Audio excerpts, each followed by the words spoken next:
თანამემამულეებო, მოგესალმებით. დღეს თქვენთან ერთად უნდა გავმიხილოთ ირანის მოვლენები ოღონდ სხვა პრიზმიდან და ეს პრიზმა არის სწორედ საქართველოს პერსპექტივიდან, როდესაც ვუყურებთ ირანში მიმდინარე მოვლენებს, განსაკუთრებით იმ ძალიან მნიშვნელოვანი ინფორმაციის ფონზე, რომელიც ჩვენთვის გახდა ცნობილი სწორედ უკანასკნელი მონაცემებიდან გამომდინარე და ეს არის 27 იანვარს თურქულ მედიაში და საერთაშორისო მედიაში, მათ შორის ისეთი ავტორიტეტული მედია, როგორიც არის Middle East Eye, მათი სტატია არის იმის შესახებ, რომ 27 იანვარს გაიმართა თურქეთის ხელისუფლების და მანამდე უკანასკნელი რამდენიმე დღეების განმავლობაში ხელისუფლების ბრიფინგი პარლამენტში, რომლის დროსაც საგარეო საქმეთა მინისტრმა, უსაფრთხოების სამსახურის სხვა წარმომადგენლებმა საკმაოდ დეტალური ინფორმაცია მიაწოდეს საკუთარ საკანონმდებლო ორგანოს წარმომადგენლებს იმის შესახებ, რომ შესაძლოა შეერთებული შტატების და ისრაელის ქმედებების შედეგად ირანის წინააღმდეგ მოხდეს რეჟიმის დაშლა ან გარკვეული ცვლილებები ირანში, ასე ვთქვათ, ანუ შესაძლოა კოლაფსი მოხდეს, შეიძლება იყოს სახელმწიფოს ჩამოშლა, რეჟიმის ჩამოშლა, სხვადასხვა სცენარი, ამაზე ჩვენ ვისაუბრებთ, მაგრამ თურქეთის რეალური შეწუხების საგანი უკავშირდება დევნილების შესაძლო პრობლემას. და ამ დახურულ შეხვედრაზე ამ რამდენიმე მედია საშუალების კონკრეტული ანონიმური წყაროებზე დაყრდნობით ინფორმაციით თურქეთი განიხილავს ბუფერული ზონის ჩამოყალიბებას ირანთან საზღვარზე, სადაც ისედაც ახლახანს თურქეთმა დაასრულა უზარმაზარი სასაზღვრო საფორტიფიკაციო საშუალებების მშენებლობა. მათ შორის საუბარია 560 კილომეტრიან საზღვარზე 203 ოპტიკური, ესე იგი, საშუალების განლაგება, 53 სამეთვალყურეო ასეთი შენობა-ნაგებობის ჩამოყალიბება, 380 კილომეტრის ბეტონის კედლის აშენება, რომელიც დასრულებულია, 553 კილომეტრიანი ანტისატანკო სპეციალური ესე იგი, ფორტიფიკაციების მშენებლობა, ასე ვთქვათ და ამავდროულად ადგილზე მიმდინარეობს უწყვეტი მონიტორინგი უპილოტო საფრენი აპარატებისა და თვითმფრინავების მეშვეობით. და პრინციპში ამის ფონზეც თურქეთი ელოდება, რომ ნებისმიერი ასეთი სერიოზული სამხედრო ესკალაციის ფონზე შესაძლოა სულ მცირე 1 მილიონი დევნილი აღმოჩნდეს ირანიდან თურქეთში. შეგახსენებთ, რომ თურქეთს უკვე ჰქონდა მნიშვნელოვანი დევნილების პრობლემა სირიაში კონფლიქტის დაწყების შემდეგ დაახლოებით 2,7 მილიონი დევნილი აღმოჩნდა სირიიდან თურქეთში, რამაც პრინციპში მნიშვნელოვნად გამოიწვია ასევე თურქეთში ინფლაცია, ფასების ზრდა, ანუ ამავდროულად ადგილობრივი ვალუტის გაუფასურება, მათ შორის ადგილობრივი სამუშაო ბაზრის გადავსება, კრიმინალის ზრდა და ზოგადი პრობლემებიც. ეხლა, როდესაც სირიაში არის ჩამოყალიბებული პროთურქული ხელისუფლება, თურქეთი მათ აბრუნებს რეალურად სირიაში და შესაბამისად თურქულ საზოგადოებაში დევნილების მიმართ ახლა არის შექმნილი, ასე ვთქვათ, არა პოზიტიური, უფრო ნეგატიური დამოკიდებულება, რადგანაც დევნილები, ტოლვილები აღიქმება როგორც ტვირთი სახელმწიფოსთვის. ამ ფონზე თურქეთს აქვს კონკრეტული პოლიტიკა. ახლა კი ჩვენთან ერთად ვისაუბრებთ იმაზე, რა პოლიტიკა გააჩნია აზერბაიჯანს, სომხეთს და რა საფრთხეები შეიძლება ელოდოს საქართველოს. და ეს არის ძალიან მნიშვნელოვანი, რა თქმა უნდა, საკითხი. და ჩვენ, რა თქმა უნდა, ჩვენი ქვეყნის სტრატეგიული უსაფრთხოება ამ მიმართულებით, რადგანაც ეს უკავშირდება დევნილების, ანუ საკითხს, მას შესაძლოა უკავშირდება დემოგრაფიას, უკავშირდება სოციალურ-ეკონომიკურ მდგომარეობას, ხო, როდესაც თურქეთი 80 მილიონიანი ქვეყანა შეწუხებულია მილიონი შესაძლო დევნილით, მაშინ 3,7 მილიონი მოსახლეობის მქონე ქვეყანაც შეწუხებული უნდა იყოს, როდესაც ეს სამეზობლოში ხდება. რამდენად შეწუხებული, ამაზე ახლა ვისაუბრებთ. პირველ რიგში გთხოვთ რომ აუცილებლად მოიწონოთ, ანუ დაალაიქოთ ეს ვიდეო და ანალიზი, ასევე დაწერეთ თქვენი კომენტარები, მოსაზრებები კომენტარებში, ასევე გამოიწერეთ არხი და ჩართეთ შეტყობინებები და შეგიძლიათ მხარი დაუჭიროთ არხს აღწერაში მოცემული საშუალებების მეშვეობით. ამით თქვენ მნიშვნელოვნად ეხმარებით არხის განვითარებას და შესაბამისად ჩემი ასეთი ანალიტიკური საქმიანობის გაგრძელებასაც ამ კონკრეტულ სივრცეში. დიდი მადლობა და გადავიდეთ უშუალოდ თემაზე.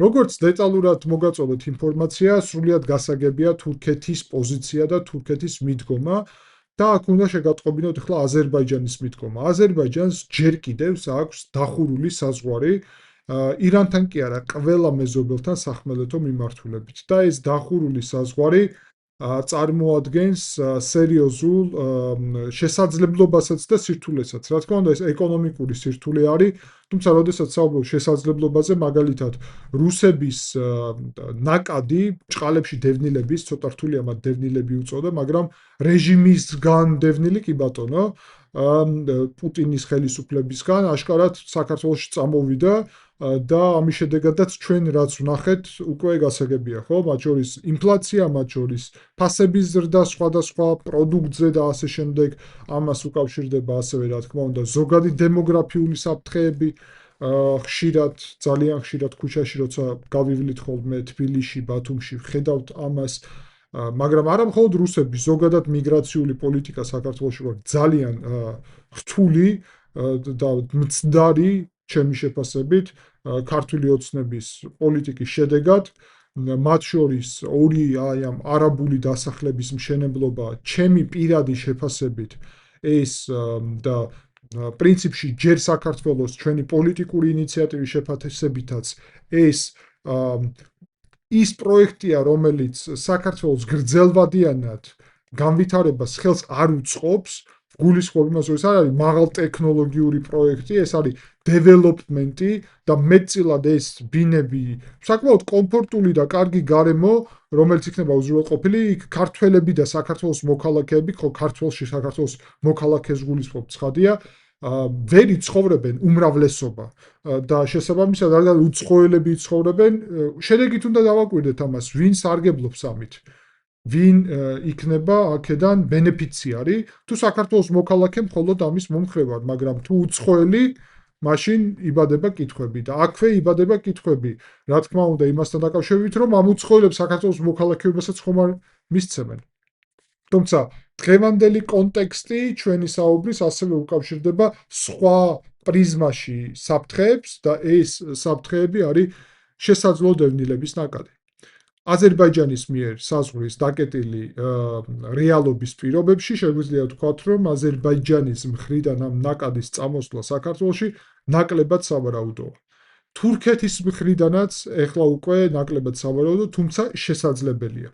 ანუ თურქეთიდან შესაძლებელია, აზერბაიჯანიდან ნახეთ როგორ არის საზღვარი კი ჩაკეტილია, მაგრამ იმ საზღვარს კი აკონტროლებს აზერბაიჯანი, მაგრამ იმდენად ეფექტურად აკონტროლებს, რომ ვერ გაარღვიონ. მარტივი გადასასვლელი საზღვარი არის რეალურად ბევრ ადგილას, ბევრ მონაკვეთში. ეს რა თქმა უნდა, ეს საკითხიც რჩება ზოგადად დღის წესრიგში და რა თქმა უნდა, აქ არის სომხეთის საკითხი. სომხეთს აქვს კეთილმეზობლური ურთიერთობები ირანთან, უვიზო რეჟიმი ირანთან, შესაბამისად სომხეთში შეიძლება ძალიან ბევრი აღმოჩნდეს ირანიდან ასე წამოსული დევნილი და ეს ცალკე სომხეთის პრობლემა არის და ამაზე ცალკე მე საუბრობ ასევე სომხურენოვან ჩემს არხზე სომხეთმა რა პოლიტიკა უნდა აწარმოოს ამ მიმართულებით. თუმცა საქართველოს შემთხვევაში ერთი მნიშვნელოვანი პლუსი ის გვაქვს, რომ უვიზო რეჟიმი არ გვაქვს და ვიზა ჭირდებათ ელექტრონული, მაგრამ ჭირდებათ ირანელებს ვიზა. მეორე მხრივ, აქვე უნდა აღვნიშნოთ, რომ ეს პოლიტიკა და ნაბიჯი ზოგადად უნდა რა თქმა უნდა იყოს დაბალანსებული იმისთვის, რომ აქ არ იყოს უზარმაზარი რაოდენობის უკონტროლო ნაკადი. და რას გულისხმობ ამაში? ამაში გულისხმობ მათ შორის პოტენციურად იმას, რომ შეიძლება რეჟიმის მომხრეებიც აღმოჩნდნენ და მათ შორის სპეცსამსახურების წარმომადგენლებიც და ეს გაცილებით უფრო დიდი შეიძლება საფრთხე იყოს. შესაბამისად, საქართველოს ჭირდება აქ კოორდინირებული პოლიტიკა სამივე მეზობელთან, თურქეთთან, სომხეთთან და აზერბაიჯანთან. აქ საქართველოს სჭირდება, რა თქმა უნდა, შესაბამისი პოლიტიკის გამართვა, როდესაც თუ საუბარია ჩვენს თანამემამულეებზე, ირანელ ქართველებზე, რა თქმა უნდა, ეს განხილვის საგანიც არ არის და უნდა მივიღოთ. იგივე ეხება ჩემი შეფასებით სომხეთის შემთხვევაში ირანელ სომხებს, მაგრამ ამავდროულად უკონტროლოდ, მე არ ვამბობ ყველას უარი ვუთხრათ, უკონტროლოდ მიღება, რა თქმა უნდა, არ უნდა ხდებოდეს, ხოლო იმ ადამიანებს, ვისი მიღებაც შეიძლება ვჭირდებოდეს, პირობითად, ვისაც საქართველოსთან რაიმე კავშირი აქვს, შეიძლება აქ ბიზნესი აქვს და ასე შემდეგ, ეს რა თქმა უნდა იყოს ყველა პროცედურის დაცვით საქართველოს კანონმდებლობის და ინტერესების. ეს ძალიან მნიშვნელოვანი საკითხია, რადგანაც ახლა პრაქტიკულად შეგვიძლია თქვენთან ერთად ვთქვათ, რომ რეგიონში მდგომარეობა ძალიან სერიოზულად არის დაძაბული და ჩვენ ძალიან პრინციპულად რამდენიმე კვირა უკვე აქტიურად თქვენთან ერთად საუბრობთ იმ საფრთხეებზე, რომელიც ჩამოყალიბებულია ამ მიმართულებით. მათ შორის განვიხილავთ კონკრეტულად საკითხებს, რომელიც შეეხება სირიაში მიმდინარე პროცესებს, თურქეთის მიმართულებით პროცესებს და ახლა უკვე კონკრეტულად საკითხებს, რომელიც შეეხება ირანს. და ირანის მიმართულებით იცით, რომ პრინციპში ძალიან სერიოზული ძალები კონცენტრირებული აქვს შეერთებულ შტატებს და მზადყოფნა არის. ამიტომ ჩვენც გვჭირდება, რომ აქედან გამომდინარე დასკვნები გქონდეს და მზად ვიყოთ აი ამ ნებისმიერი სცენარისთვის, განსაკუთრებით იმის გათვალისწინებით, რომ იქ სხვა მეზობლებიც არიან შეწუხებული, მაგალითად პაკისტანის, ვისთანაც 565 კილომეტრიანი საზღვარი გააჩნია, ესე იგი ირანს ბელუჯისტანის მიმართულებით, უნდა ვთქვათ, რომ ბალოჩები, იქაური ეთნიკური ჯგუფი, რომელსაც დამოუკიდებლობა უნდა ირანისგანაც და პაკისტანისგანაც, ორივე ქვეყანაში ცხოვრობენ საზღვრის ორივე მხარეს. პრინციპში შესაძლოა, რომ იქაც გარკვეული სეპარატისტული მოძრაობები დაიწყოს. ზოგადად უნდა ვთქვათ, რომ ირანის სცენარი, რა თქმა უნდა, მოიცავს ერთი მხრივ რეჟიმის შენარჩუნებას, მეორე მხრივ მოიცავს ამავდროულად პოტენციურად რეჟიმის შერბილებას გარკვეულწილად, თუ პირობითად სასულიერო პირები გაიწევიან გვერდით და დარჩება ძირითადად ეს პრეზიდენტი, მაგალითად მასუდ პეჟიშკიანი და შეარბილებს მის პოლიტიკას და მესამე სცენარი გულისხმობს ისეთ დარტყმებს, რომელიც გამოიწვევს რეჟიმის რღვევას. რეჟიმის რღვევის პირობებში ახლა მოხდება ქვეყნის ჩამოშლა თუ პროდასავლური ხელისუფლების მოსვლა, ეს კიდე სხვა საკითხი არის, რა თქმა უნდა. პრინციპში საქართველოს პერსპექტივიდან ჩვენ გვაწყობს პროდასავლური ირანი ბუნებრივად და ამავდროულად, რა თქმა უნდა, ირანის დაშლა იქნებოდა საფრთხე. მით უმეტეს ირანის დაშლის პირობებში ჩრდილოეთ ნაწილში სომხეთის, აზერბაიჯანის, თურქეთის საზღვარზე ცხოვრობენ ძირითადად აზერი, ანუ თურქები, თურქული წარმოშობის აზერბაიჯანელები ან აზერის უწოდებენ, ირანელი აზერი და დაახლოებით 20 მილიონი დაახლოებით საუბარია ამაზე და ასევე ესე იგი ცხოვრობს დაახლოებით საკმაოდ დიდი რაოდენობით, რამდენიმე მილიონი ასევე ქურთი ჩრდილოეთ ირანში. და შესაძლოა იქაც მოხდეს ეს დეზინტეგრაციული პროცესები და რაღაც ნაკადები შეიძლება წამოვიდეს აქეთკენ. ამიტომ აქ კოორდინაცია სამივე მეზობელთან, პოლიტიკის შესაბამისი გატარება, საზღვრის, ხო ეს მარტო ხომ არ გულისხმობს საზღვრის კვეთას სასაზღვრო გამშვები პუნქტით, რაც კანონიერია. შეიძლება იყოს უკანონო გარღვევის მცდელობაც, თუ სომხეთში ან აზერბაიჯანში აღმოჩნდებიან ან თურქეთში, ამიტომ ამ სამსახურებთან, ამ ქვეყნებთან საჭირო წინასწარი კომუნიკაცია, კავშირები, შეთანხმებები არის ძალიან მნიშვნელოვანი საქართველოს ეროვნული ინტერესების დაცვის მიზნით და მე ვფიქრობ, ეს გასაკეთებელია. არ ვიცი ქართული ოცნება ამას რამდენად იზავს. იმ მარტივ მიზეზის გამო, რომ თავად აპირებენ ისედაც წარმოუდგენელი ჩემი აზრით არასწორი მიგრაციული პოლიტიკა აწარმოეს მრავალი წლის განმავლობაში და ამაზე პრინციპში მგონი საზოგადოება თანხმდება, იმიტომ რომ ბევრი საუბრობს ძალიან ამაზე და მე არ მინახავს არც ერთი ვინც ამბობს, რომ არა ძალიან კარგია ეს ვითარება, რაც გვაქვს ახლა ქვეყანაში, როცა ქუჩაში გავდივართ. და მეორე მხარე, რა თქმა უნდა, ამ პროცესის უკავშირდება იმას, რომ ამავდროულად ეს ორი ქალაქის მშენებლობაც თბილისთან და ბათუმთან ზოგადად ძალიან სენსიტიური საკითხია ჩემი აზრით ჩვენი საზოგადოებისთვის და უნდა იყოს ასეთიც, რადგანაც კიდევ ერთხელ ბევრი კითხვა არსებობს მაგ თემებზე.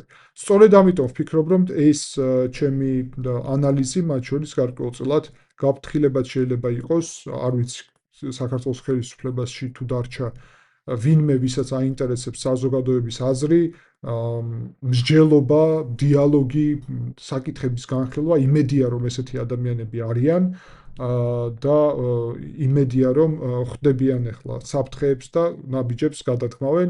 მე ვფიქრობ, რომ საქართველოს იმდენად მაღალი პასუხისმგებლობის ხელისუფლება სჭირდება, რომელიც ესეთ რისკებზე აუცილებლად წინასწარ მიიღებს სათანადო ზომებს და ინიციატივა, რომელსაც მე წარმოვადგენ, ნამდვილად ჩემი აზრით სწორედ ასეთი სახელმწიფოებრივად მოაზროვნე ადამიანების ერთობა არის და შესაბამისი გაერთიანება. დიდი მადლობა ყურადღებისთვის და შეხვდებით შემდეგი ანალიზის დროს.